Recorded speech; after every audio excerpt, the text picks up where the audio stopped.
Hi guys, welcome back to my channel, and I'm back with another recap of Tyler Perry's Sistas. This is episode 10, the aftermath, which is supposed to be the episode before the mid-season finale.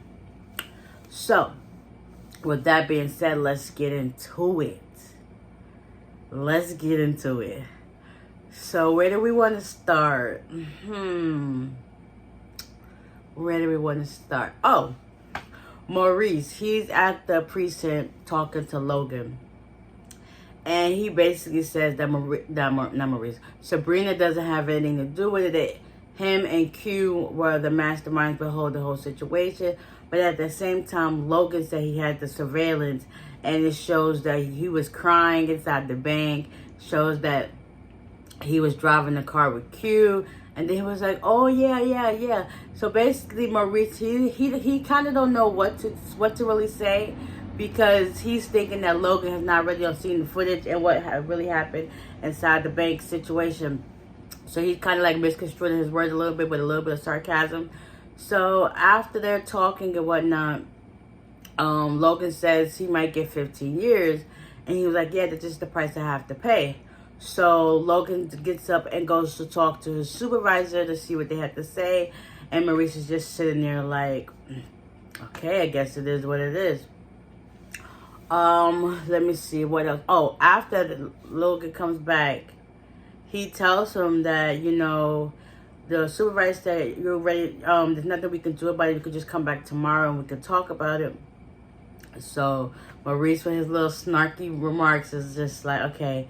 And he decided he has to go home. So after that, I know I kind of put that part in the first part together, because I'm going to just do it by the people instead of like scene by scene, okay? If that make any sense, okay? So moving right along, Sabrina's home, and Calvin calls her, and just so happens he's in front of her door. Like, he's in the way kind of creepy, but then they gotta understand he's just checking up on her. And where is Bio at? You haven't seen him in a minute. Like, where he been at? Like, but anyways, so Calvin comes in. He keeps Sabrina company, and they talk till the sun comes up. She also tells him about this dream she had about pigs when she was younger and whatnot. How the pig almost bit her and stuff. It was crazy. He ended up giving her a kiss. I thought they were going to take it all the way, but it ain't happened that way. So they just end up staying on the couch overnight talking, and then falling asleep. So they wake up the next morning, and she wakes up and she smiles, and then he wakes up, and I guess they gave a warm embrace, and she really appreciated him for being there, staying with her overnight, so to keep her company.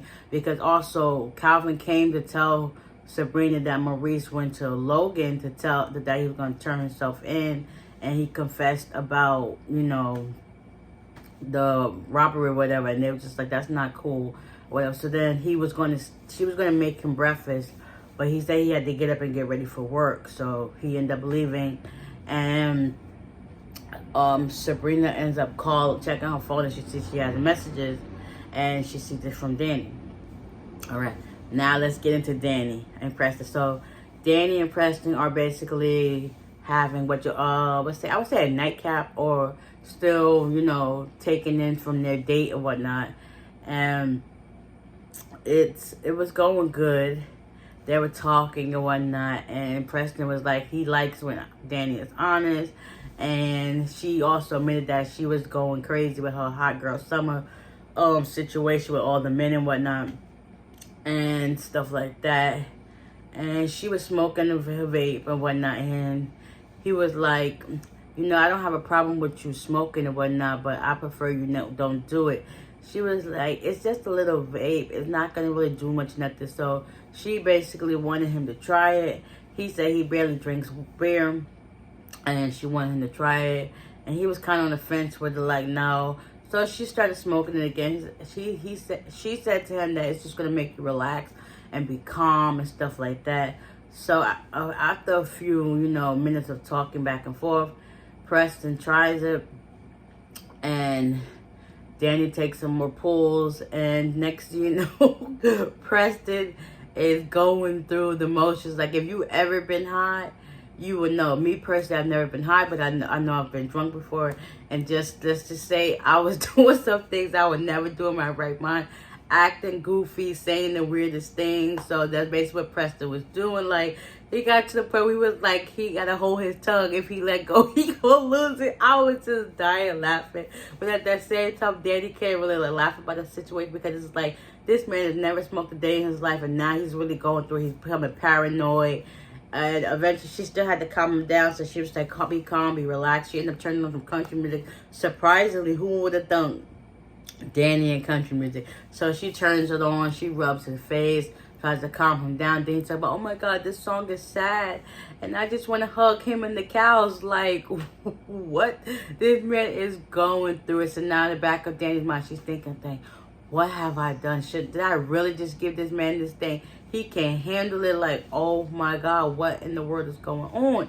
So, yeah, that was that. Hold on.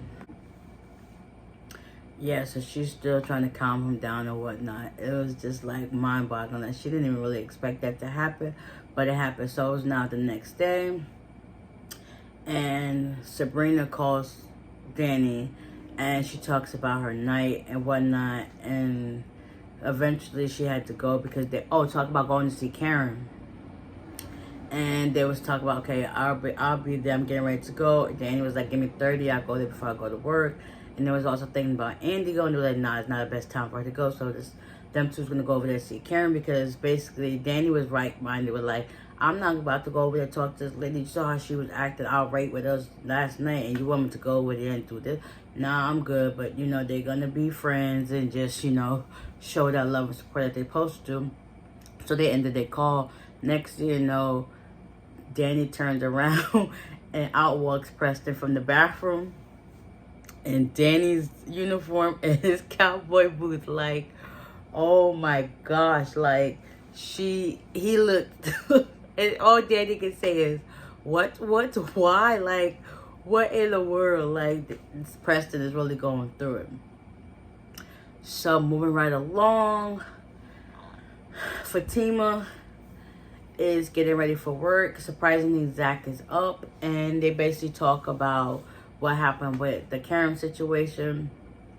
And Zach was like, Fatima, you was wrong, and stuff like that. And Fatima was like, yeah, I know I was wrong. I know I shouldn't have went over there, but you know, I had to set boundaries, let her know, like, what's up, leave my man alone, because ain't nobody got time for that. Like, I'm trying, but when I go there, I go there. So she said she's gonna work on that. Also, Zach told her about helping Karen with her salon. You could see Fatima still had that, like, why would you, like, we was just getting past this, and now you're gonna tell me this to set me back in a mood? Like, you could see it on her face, like, you still helping this chick. I understand she loves you and all this other stuff, but no, like, you playing in my face. You could see it on her face. That's what her reaction was like. All right, okay, cool. And she said she had to get ready for work. And then Zach was talking about giving her some before she went to work. She was like, nah, I'm already going to be late. So, you know, they had a little moment. She said she loved him. He loved her. And that was that. So, yeah. Zach was getting ready to go to the salon to go give Karen the money. But he also told her before that he's just going to give it to Pam. And Pam will give it to Karen and stuff like that. So, moving right along to Pam. Pam gets a phone call from Aaron. Aaron just want to hear her voice. Like, at this point, Aaron's trying to pursue you, girl. But Pam ain't going for it. So basically, Aaron wants Pam to go through Karen's clients list so they can get volunteers to help with the salon. So that, because, you know, Karen ain't got no insurance. So they can help with the cleaning costs and stuff like that. So Pam was like, no, I'm not going to do that. They don't like her like that. You know, they're lazy and stuff like that. But Aaron was like persistent, like, just do it. You never know. Just do it. And the guys, too. He's like, well, that ain't going to happen, but whatever. Guys cut hair. They ain't doing that manly work. But Aaron was persistent again. Just called them. And she was like, okay, I will. Send out a mass email, stuff like that. So that was that. And then Pam was like, after we end this call, lose my damn number. Like, and you get Aaron on the other side was just like, yeah, like, I ain't letting go of her number. That's his way to keep tabs on Karen without having to be keeping his tabs on Karen. Like, make it make sense. It makes perfect sense. So, what else happened? Oh, last but not least, Andy and Fatima. Andy, first off, is slaying this new pin-up look with the hair and this green suit. Like, what? Looking like a whole snack and then some. So, Andy gets to the job and she's like, Karen, no, not Karen. Yeah, Fatima, come to my office, we gotta talk. So, Fatima was like, yeah, I'm sorry about the Karen information. I thought about to lose my job. Technically, you wouldn't have lost your job because what y'all do outside of hours should not affect what y'all do on your time because y'all both off hours, off the clock. So, whatever the case may be. But anyway, and he was like, yeah, that stunt to pull shouldn't happen. And technically, I cannot fire you because, you know, it's not necessary for that. So, basically, Fatima admits that she was wrong for going there and how her anger and stuff got the best of her. And Andy was like, yeah, I know, you shouldn't have did that. Then she was like, how you go from going home to talk to Zach to, you know, going over there acting crazy? She was like, yeah, well, me and Zach talked and stuff like that. But then next year, no, it just went left. And, you know, once I go there and it's hard, but I'm trying. I'm working on it and stuff like that. After that, Andy was telling her how she's on this dating site. And Fatima was like, I know these men. And then she got to one man. She was like, me and my best friend was dating him at the same time. And then Andy was just like, she don't even know what she got herself into. So after they finished having their conversation, they got ready for, I guess, their next client or whatever the case may be.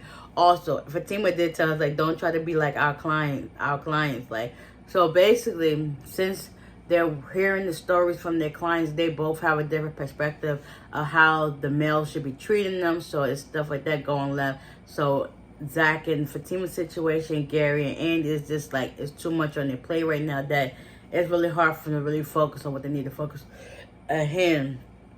So after that, now Andy was questioning herself about the dating site. Like, dang, I really thought I had something, but that ain't gonna happen. Also, Hayden, he wakes up and finds out Tamara left, so he ends up calling Gary. Gary's on the phone Gary's talking to him on the phone. And then next you know, Gary pulls up at the house and he was like, listen, Tamara left. And then he was like, so you married this girl and you do not know where she lived. So basically, Hayden's put him in his place with regards to Andy. He really was tripping over Andy and stuff like that. It just seems like Gary only listens to Hayden, surprisingly. Because when somebody tells him that same stuff about him, it's just like, okay, whatever. But when Hayden tells it to him, he gets it, like, understands, like, well, dang. And then Hayden made a comment like, yeah, you going crazy over this girl and stuff like that. And Hayden was like, yeah, but you paid millions of dollars for you to keep tabs on Andy. I mean, to keep her there. Like, it don't make it make sense. So now Hayden's upset. He don't want to go no more on the run. He want to stay back and try to find out where Tamara lives because he don't know where she lives. He just knows the area. And Gary was like, no, let's just go run. And he was like, yeah, dang, you beasting to work out. Like, what in the world? Yeah, it was a lot going on, but it was enjoyable a little bit, to say the least. So, with that being said, yeah. So, next week's episode, supposedly, I guess, it shows, I guess Maurice is going to meet back up with Logan. Sabrina and Danny is going to meet up at Karen. Zach, he finally gets to the salon, I believe, and Aaron is there with the cleanup and Pam, and they're talking. And Zach hands over the money to Pam, and he was like, well, if Karen ever needs more, just let me know. And that was that. Meanwhile, while Pam was there, I know I messed this part up, but yeah, while Pam was there with the cleanup crew and Aaron, Karen calls the doctor, and she was like, yeah, I missed, I think I left my paper there. So she purposely put that blank paper in the envelope to do that to Zach. Like, she already knew what she was doing. So now the doctor wanted to email it to her or something like that. She was like, no, I'm already on my way there, so it's fine. I can just pick it up. And that was that. So, yeah, now Pam and Karen are talking. And Karen asked Pam where was she at. She was like, I'm at the salon cleaning up. She was like, cleaning up? Yeah, some of your clients are here and they were helping out with Aaron is supervising. She was like, what? Now you already know she's heated. She's on her way to the salon. Like, Aaron is going to find his way to be in Karen's life. Now I can see why his wife killed herself and why that other girl was crazy. There's something about this man that nobody, I can't put my finger on, but it's going to come out in the end like, dang, this dude is crazy. But yeah, so that's what's going to happen. Hopefully, we'll see when it comes on. So, with that being said, I hope you guys enjoyed this recap. Hopefully, it wasn't too all over the place for you guys. And y'all basically, if y'all watching the series and y'all watched the episode, y'all would know where I'm coming from. But yeah, so with that being said, give me a like, comment down below some more. And I will see you in the next one. Comment your thoughts, actually, of the episode down below. So, with that being said, I'll see you at the next one. Bye.